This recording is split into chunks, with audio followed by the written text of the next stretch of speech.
Hi, everyone. Welcome back to Accounting Recounted.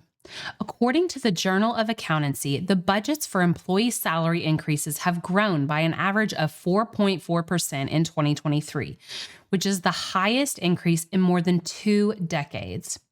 For my listeners who are business owners or CFOs, I wanted to do a quick, short episode on this article that I came across because if you are planning your budget for 2024, this information could be very insightful when it comes to planning your salary increases for next year.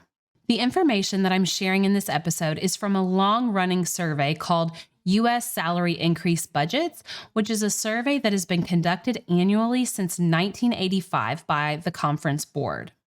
So again, huge increase in salary increases, 4.4% in 2023, which is the largest since 2001 and is significantly above pre-pandemic levels.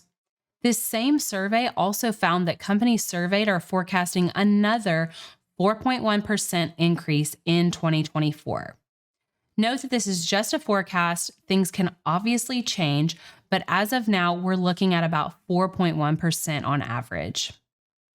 Just for clarity, this survey specifically defines salary increase budget as the pool of money that an organization dedicates to base pay increases. So we're talking base salary and hourly rates basically for the year. So it's not including bonuses or overtime or employer pay benefits or anything like that. Just base pay. It's up over 4%. Now, of course, salary increase budgets alone don't tell us the full story. Employers also plan on using other methods to address recruitment and retention challenges in 2024. In addition to these base pay increases, employers are also utilizing other vehicles in delivering competitive compensation. According to the same survey, respondents report that they plan to use sign-on bonuses and retention rewards, albeit at a reduced rate. However, companies are continuing to expand the inclusion of employees in short-term incentive plans and increase investments in recognition programs. I'll link this survey in the show notes section of this episode. It's pretty much a 20-ish page-long report that I'm using to summarize in this episode. So if you're interested in reading the full report or just learning a little bit more about this, please feel free to go directly to the source for more information. So let's talk about this. If you're a business owner, what exactly does this mean for you?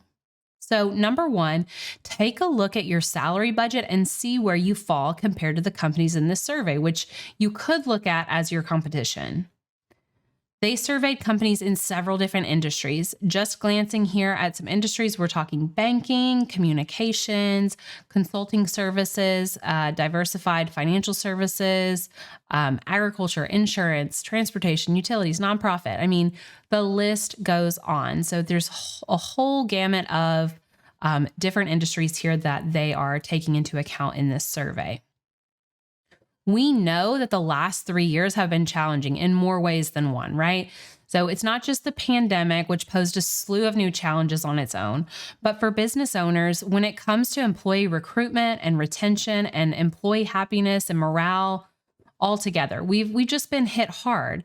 And now more than ever, it seems that if an employee is unhappy or feeling undervalued in any way, but particularly in regards to compensation, they're just going to leave and they're going to find something else. So to combat that, we have to remain on top of it and stay competitive so that we can retain good employees. And it's looking like the price tag of that is going to be around 4% in raises this year.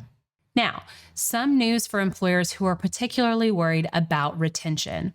According to this survey, the labor market, which is still very tight, is loosening because job openings are gradually declining and fewer workers are switching jobs than at any time since February of 2020. So this is a little bit of good news, right?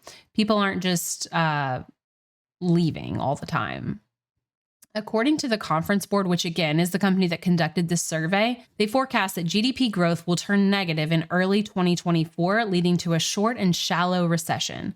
However, they predict that growth for the full year should still come in at about 0.8%. And as a result, fewer companies will expand their workforce, yielding less competition and reduced pressure to increase wages compared to the last 3 years. So maybe, just maybe, there will be a little bit of a break.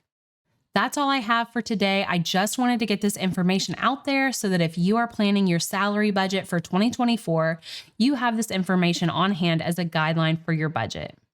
As I mentioned earlier, I will link the results of this survey in the show notes so that you can take a look for yourself if needed. If you have any questions, please reach out to me and I'm more than happy to help where I can. If you enjoyed today's episode, please be sure to subscribe and leave me a review.